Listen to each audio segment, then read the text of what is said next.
Okay, so welcome everybody.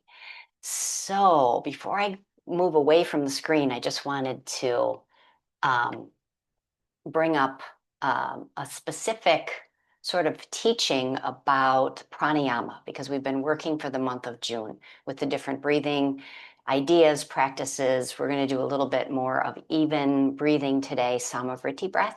But one of the things I was actually just while I was waiting for folks to sign on, I was sort of observing my neck as I was breathing, and it's so interesting to know the difference between using your neck to breathe, which are your accessory breathing muscles, and using the lower torso diaphragm breath. So let me just see if I can show you the difference. And it's very subtle to watch, but I'd like you to kind of tune your fingers into the place here above my collarbones.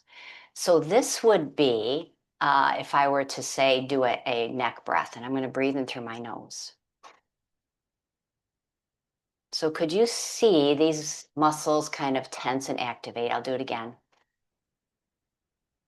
Okay, now we don't always breathe that strongly. However, these are where I'm using the accessory breathing muscles. Now, if I just, or I could even go with my mouth, you can see there's a tension here. So if I just bring my hands to my lower ribs, I relax a moment, and now I just start to breathe in through my nose. So there was a little neck breathing there. But there's much less of this movement here. It's not that you don't want your chest to lift and expand. It's not that. It's just that you don't want to be grabbing the breath. Okay, so let's give this a try. I'm going to move back to my mat now. Let's give this a try for ourselves because in the yoga traditions, pranayama, the breathing practices, we want to start foundationally with, are we carrying tension into our practice? Or are we able to notice when we're tense and then intervene there, right? So sitting comfortably, we'll come into our mudra with your your thumb and pinky together on each hand, and then touch those fingertips together, two hands, and connect your ring fingertip to one another. And then bring your hands down to rest anywhere along your lower torso. And so just close your eyes if that's comfortable, sitting in whatever position is allowing you to relax here. And we first just start by tuning into the breath just as it is. So sort of feeling the breath in the body. Sort of getting a zooming out perspective of just how is my body today so far with this day, and breathing naturally. Okay, and then let's just experiment here. So we'll release your hands, bring your fingertips right to the place above your collarbones. You can just feel there. And take kind of a strong breath in through your mouth. And just see if you felt like a little activation of those muscles there along the top of the collarbones. And then exhale. And then try like a stronger breath in through your nose, like you're surprised at something. And so maybe again, you could feel those muscles there tensing. Now with your mouth closed, and you can even rest the tongue on the roof of the mouth if you like.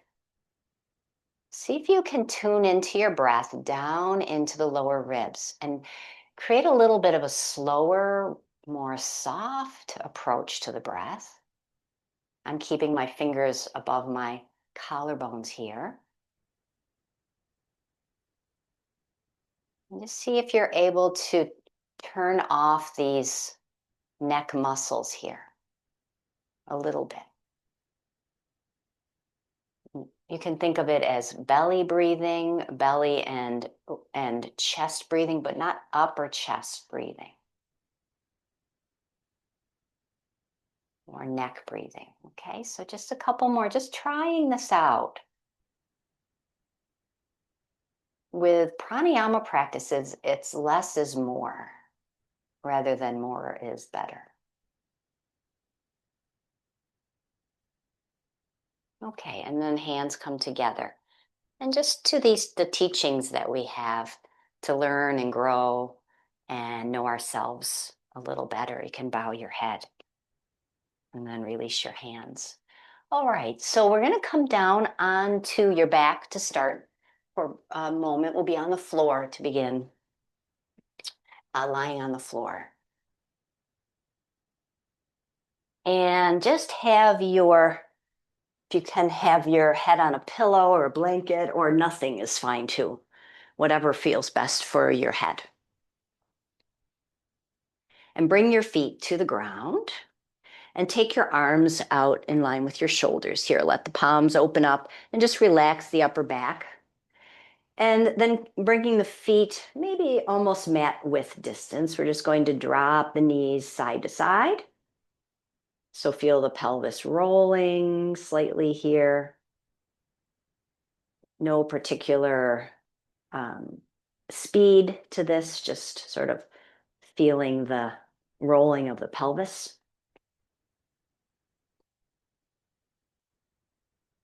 And then bringing your knees back up to the sky, bring the feet a little closer towards each other. Take the right leg up and cross the right ankle above the left knee, and then take your legs into a rocking side to side here. Arms can still just be relaxed on the ground.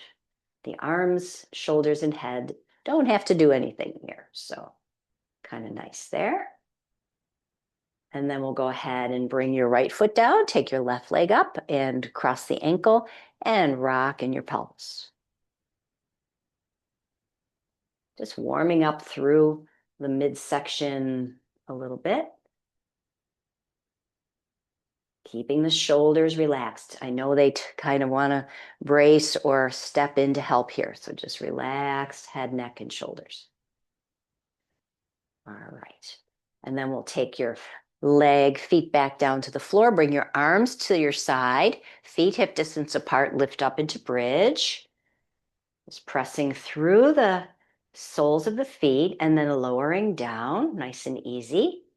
And a couple more like that, lifting up, Setu Bandha, Sarvangasana, bridge pose, and lowering down.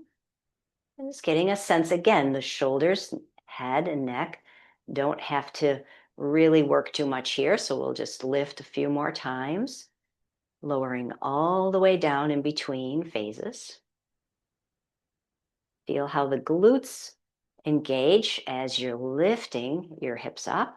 Let's pause in the lift now, stay, and then reach the arms up towards the sky. So just palms facing the legs here, arms straight up, and then keeping a little lift through your hips. We're going to reach from the shoulder blades upward to the hands. So shoulder blades lift away from the floor a little bit, and then let them flow back down toward the floor. So we're just doing some shoulder blade flossing here, reaching shoulders away from the ground as you're in bridge pose, and then shoulders relax toward the ground. Let's do a few more like that.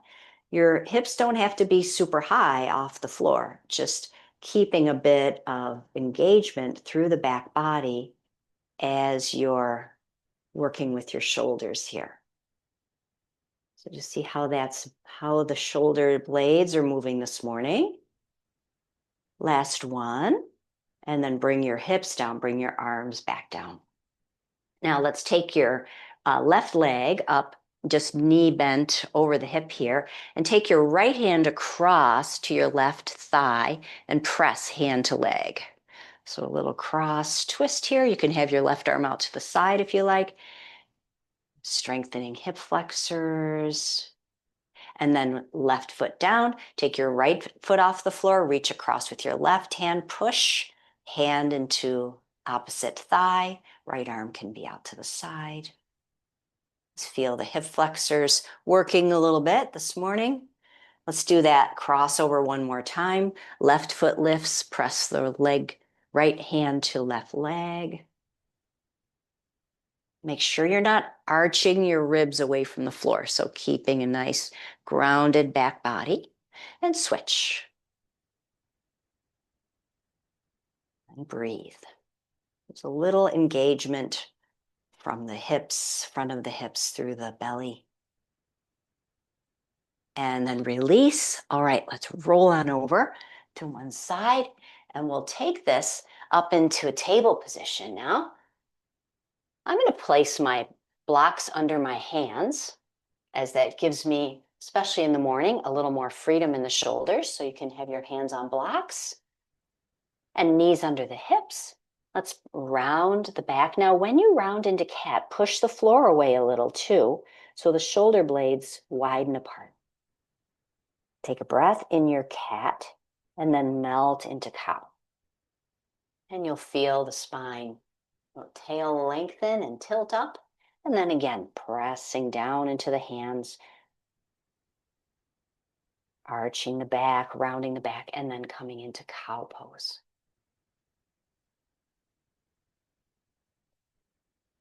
Great. All right, now from this position, widen the knees and the feet a little wider than your hips. And you can keep the toes pointed or the toes tucked under, whichever you like. And we're going to reach back at a diagonal towards the right heel. So giving a little bit of mobility to the inner thighs here. Come forward through the center and then angle yourself off to the left.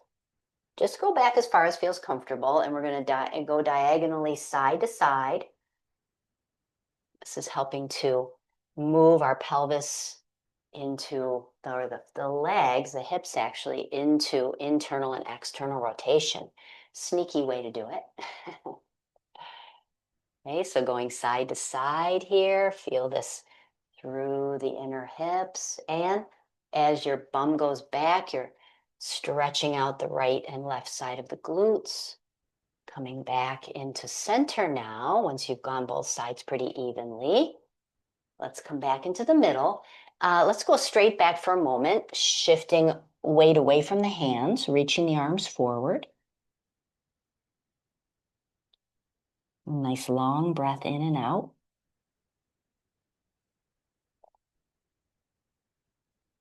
And then coming back up. Now we're going to take your blocks away, but take one of the blocks and place it between the upper inner thighs. Probably the narrowest position is good.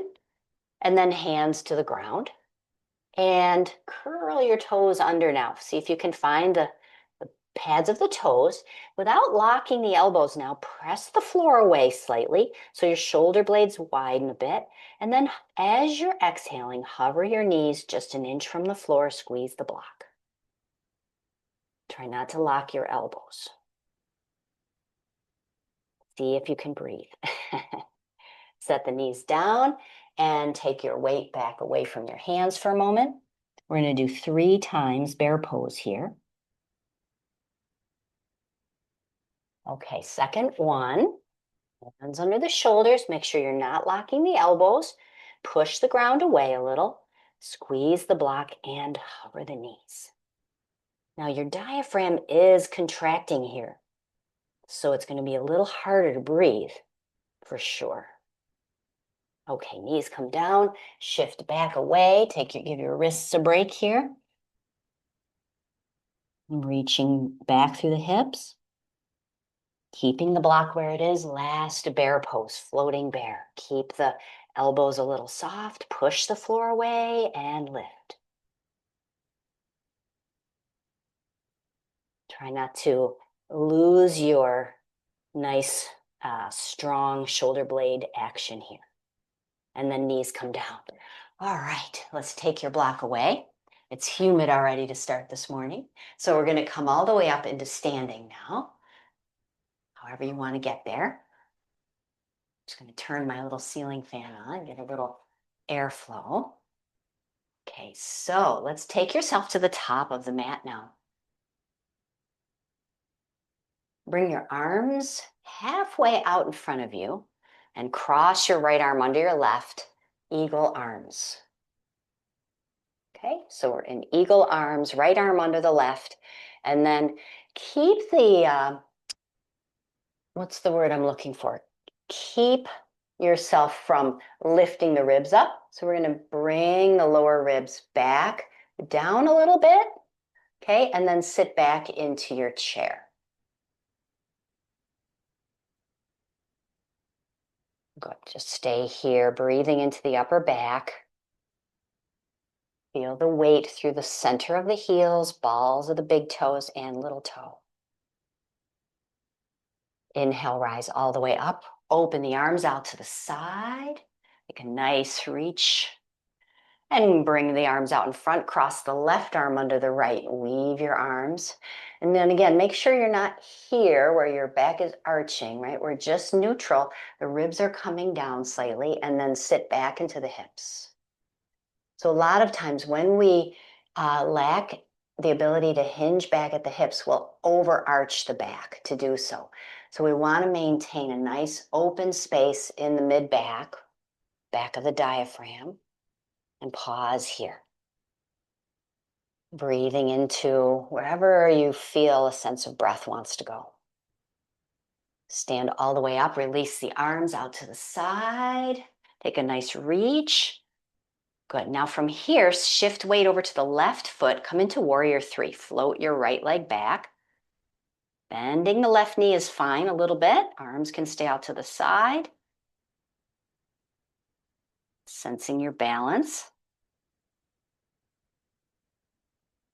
Coming back up. Stay with your right foot floating. Bring your right leg forward and twist to the right. Take your left hand to the front knee. Good morning, balancing poses. Don't worry if you're wobbling, it's A-okay. Come on back to the middle, bring your right foot down. All right, let's take the arms out to the side, reach once again, shift weight over to the right foot, have a little softness to the right knee, and then warrior three, floating the left leg back. Keep that long line from the crown of your head to your left foot. Now, in order to get a little more bend over the right hip, you may need to bend your right knee. Again, that's going to help unlock the hamstring and the knee. All right. And then coming up slowly, float the left knee forward, take a twist towards the front leg, right hand comes across. Opening up the left arm, reaching back. Good, and then come back into center. All right, let's take your blocks on either side of you here at the top of the mat. Bring your hands together at heart space. Release your arms. Inhale, reach for the sky. Sit back into chair, hands to the heart. Keep going, bow forward. Sit back in your hips, standing forward bend with a nice little active squat here. All right, take your right foot back, turn the right leg out. So we come up into warrior two and warrior two pose, bringing the arms out to the side. Let's float the palms open. Bend the elbows just slightly here and reach out from your shoulders through your hands. Now lower your arms a little bit. We'll stay static in warrior two here. And we're just going to bring the arms, palms open, just kind of exploring shoulder range of motion here today. A little sweeping with the arms. As your palms are open, that just helps realign the arm bones and the sockets. And you can go higher, you can go lower. Where does it feel good? Okay. The weight doesn't change in your feet. Okay, now let's tilt out over the front leg here. You can support yourself with your front hand. And we're going to take this back hand down, circle it up and around in a comfortable range. Now you could also do this here with your hand on your shoulder and just circle the elbow. That takes a little smaller range of motion if this doesn't feel quite appropriate for you. Good. And then we'll go ahead and sweep the arm up, warrior two. Cartwheel the hands down, come on to the ball of your back foot, and then step your back foot in slightly, straightening your front knee a little more. Pyramid pose, Parsvottanasana. If you can here, lift the ball of your left foot, really pressing the heel down into the mat. Planting the front foot, step forward, sit low into the hips. Keep the knees behind the toes, sitting low. And then take your left leg back. turning the left foot out. Second warrior, rising up. And then again, just settling into warrior two here. Your reliable legs, right? So the arms can be free to move as you want to have your arms move, right? So we want to maintain autonomy, independence, freedom.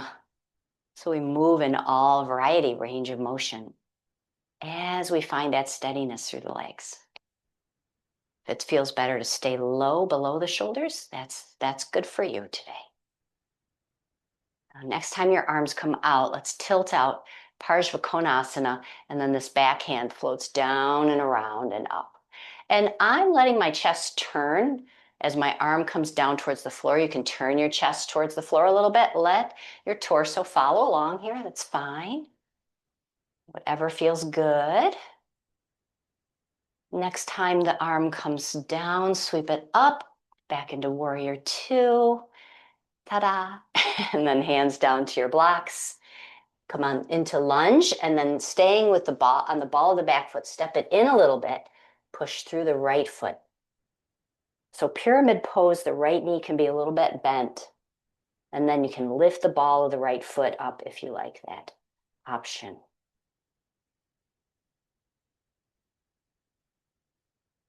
Notice where your breath is flowing in the body now.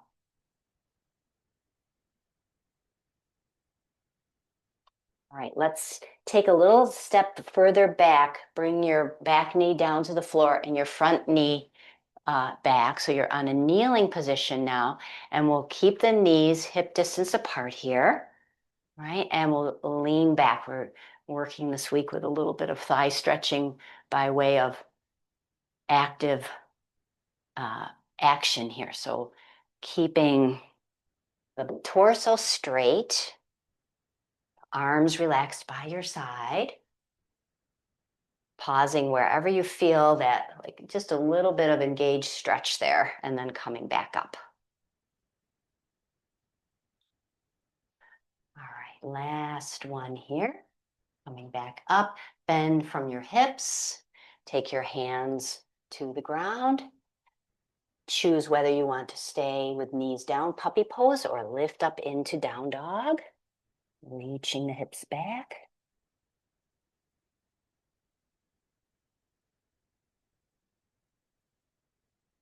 Down dog, the arms are fully overhead here, so this can often create a lot of work through the shoulders. So if you bend the knees, try to push the floor away from you, reaching the hips back a little more, taking some of the weight away from the hands. All right, let's bring the knees back down to the floor now, and cross your right knee behind your left knee,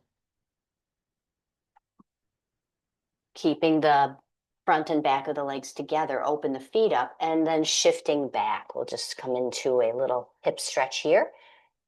Your hands can be forward of your shoulders.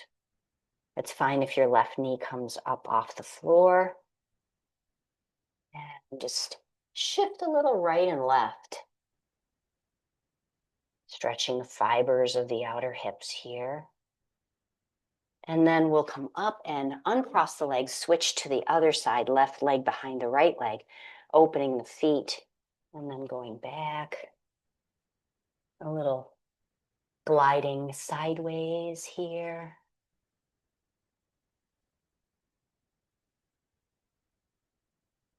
All right, and then coming back into center. Now, we did a little seated pranayama, so let's come onto your back. And what I'd like to do, we have just a few minutes together, is just take your blanket and fold it into thirds. So we'll make a trifold blanket here. Now, I like to lie over the blanket with my whole torso, so my tailbone at one end and my head at the other. If you want to join me there, that can be really nice. And also, I'm going to invite you to bring your blocks on either side of your mat near your legs so that you can bring the soles of the feet together to open up the legs and into Baddha Konasana. So you're reclining down on your blanket, and then you have your blocks handy. You can have them at the tallest height, it's fine, and I turn them slightly on the edge to have a little bit of a diagonal for my thighs to rest on. What's most important here is that your chin is not arched way up to the sky, because you want to have the head in line with the spine. And then the shoulders, the outer shoulders, can drape off of your blanket. So you should feel a little bit of like a lengthening or release across the front of the shoulders here.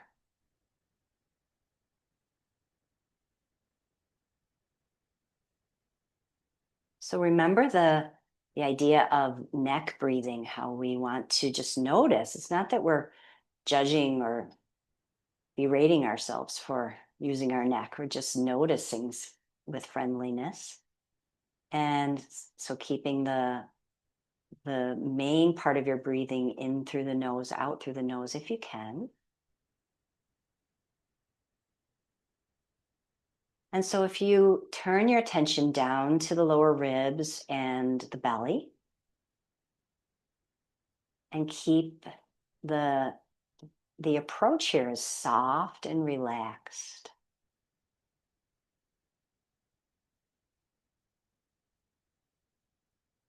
And you can have your hands on your torso if you like, or resting on the floor.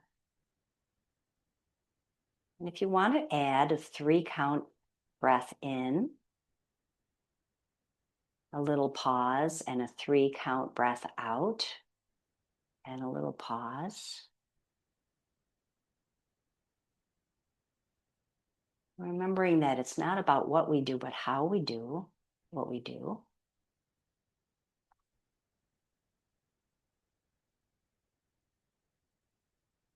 When you're in your rest and digest and calm, peaceful nervous system, you might even notice that there's a little more saliva in the mouth.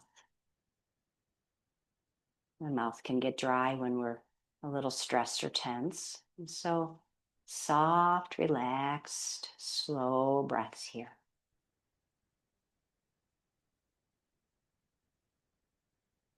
Relaxing through the shoulders, the arms,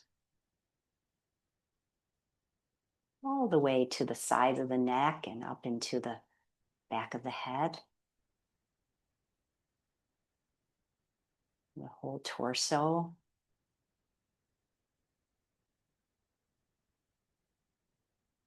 Legs and feet. Ease in the breath. And if you're still with your count, just let go of your counting now.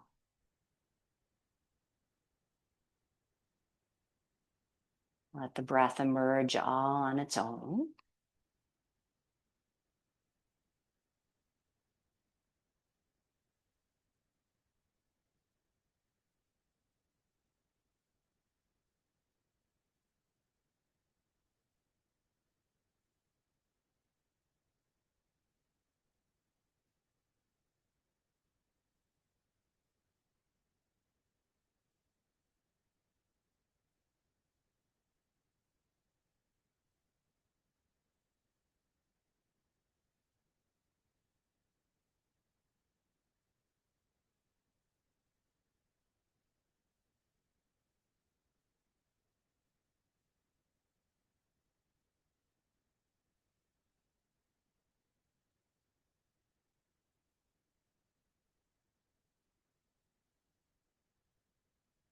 Turning your attention to your room.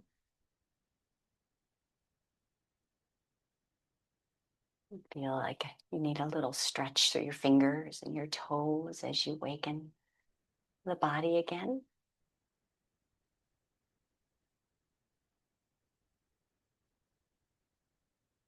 And gradually finding your way back into sitting once more.